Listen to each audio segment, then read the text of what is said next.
Islay, the southernmost island of the Scottish Inner Hebrides, is known as the Queen of the Hebrides, and with its stunning scenery, amazing wildlife, and world-famous whisky distilleries, any visitor can see why.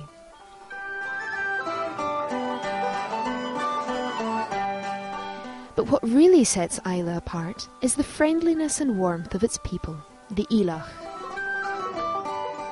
Islay lies in Argyll to the west of Jura, just 25 miles north of the Irish coast. With its undulating landscapes and Highland cows, it attracts walkers, climbers and artists who come to admire the scenery and take in the fresh sea air.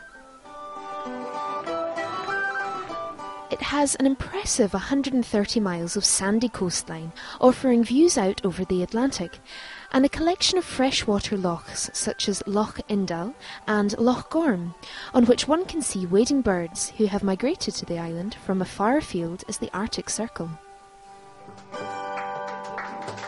Visitors and islanders themselves all have a good word to say about this magical place.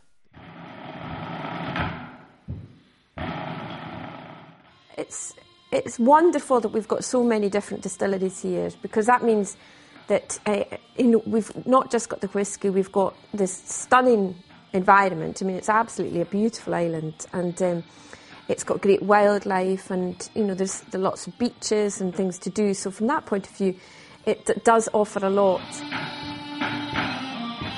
Islay is known as the Queen of the Hebrides and was the traditional seat of the Lords of the Isles. So there's still that up at Finlagan, where they traditionally sat and decided what the strategy for the West Coast. There's just quite a number of chapels around. I mean, there's the round church up at the top, traditionally round so that the devil had no corner to hide in. Plenty of walking, bird life. Plenty of cycling.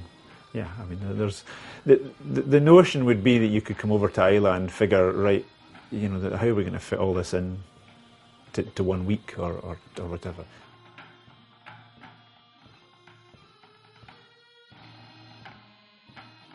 This place lives by nature, and nature rules what happens to people's lives here. The climate, the weather, the patterns of living in amongst a wild place.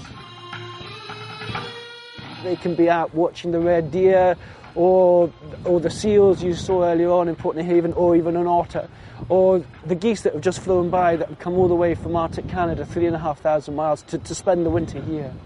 It's a fantastic spectacle up at Bridgend with the geese coming in and into the sunset. It's the most magical thing that people have seen, probably.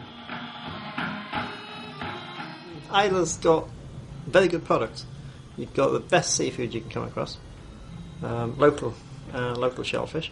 We have lobsters that come in whenever we want them from the boats locally. We have very good meat products, and it's an amazing island. So it's got a lot more resources that can be tapped into.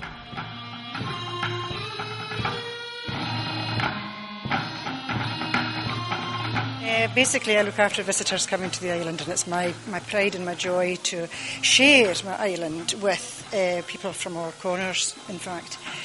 So I have a little minibus and do bespoke tours and take them mainly around the distilleries, also historical sites, craft shops, and meeting the people. It's very important to meet the people. Arrange all the ways of getting to the island, whether it's by ferry or by plane. I help them with these connections.